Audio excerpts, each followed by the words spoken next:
The story of Western Europe is both fascinating and tragic. For good and for ill, it has affected every corner of this planet. Now, it's one thing to read its history. It's another to watch it come alive. To see through the eyes of those that lived it, and to envision a different time and place. Imagine looking over the rooftops of an industrial city, smokestacks of progress propelling us into the world we know. Living in colonial America, watching ships sail into a tent city, revolution in the air. Strolling across the bridges of Paris, a city flourishing during the reign of the Sun King.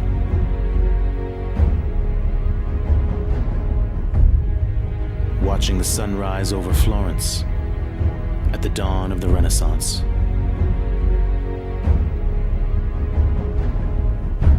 Imagine sailing down the Thames when the Tower of London dominated the skyline.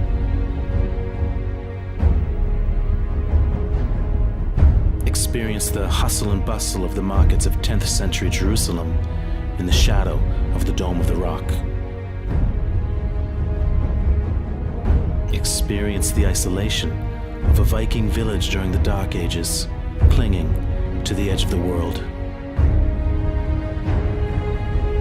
Imagine standing atop the lighthouse of Alexandria, looking out over the sea at the twilight of classical antiquity. Living in the Eternal City at the height of the Roman Empire. Imagine Rome, a city that rose to dominate the Mediterranean world, crushing all resistance no matter how brilliant or daring were their enemies. In that republic, a general rises to power, only to be brought down by those closest to him, and in the ensuing civil war, an empire is born. With might, spectacle, tragedy, and wonder. But nothing is eternal. No empire lasts. And with the barbarians closing in, crashing through the gates, Rome falls. But the memory is preserved in the abbeys. And in the villages of Europe, life continues. New cultures, new peoples on the rise. And from the north, a cold wind blows, and with it come raiders. Fearless and deadly. Still, kingdoms rise and fall. Life endures, thrives. And common people will create breathtaking structures that will be the wonder of their age. Religion will dominate, pushing civilizations towards epic confrontations, apocalyptic battles. It would be an age of oppression, war, plague,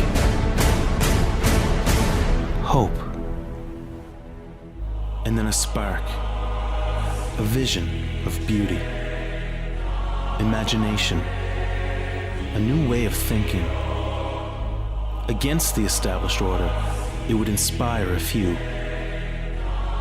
and then many. And that spark would explode against a backdrop of corruption, fanaticism, intolerance.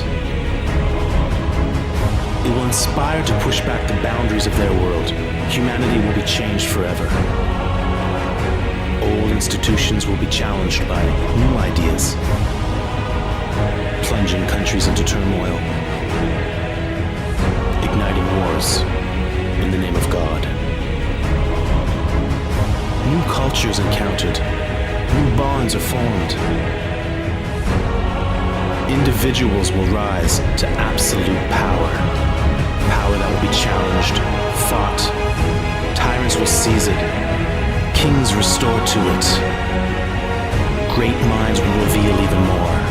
Their greed will send them around the world, tearing lands from their people, and across an ocean, tearing people from their lands.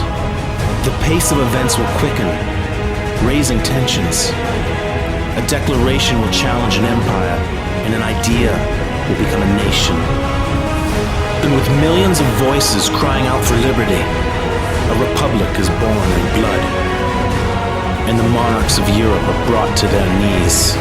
Nothing will ever be the same, not in their hearts or their minds. Their zeal will push them too far, dominating what isn't theirs.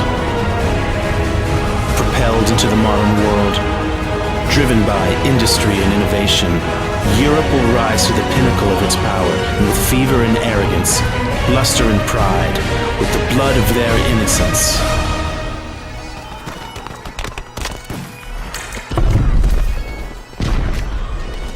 They'll tear it all down.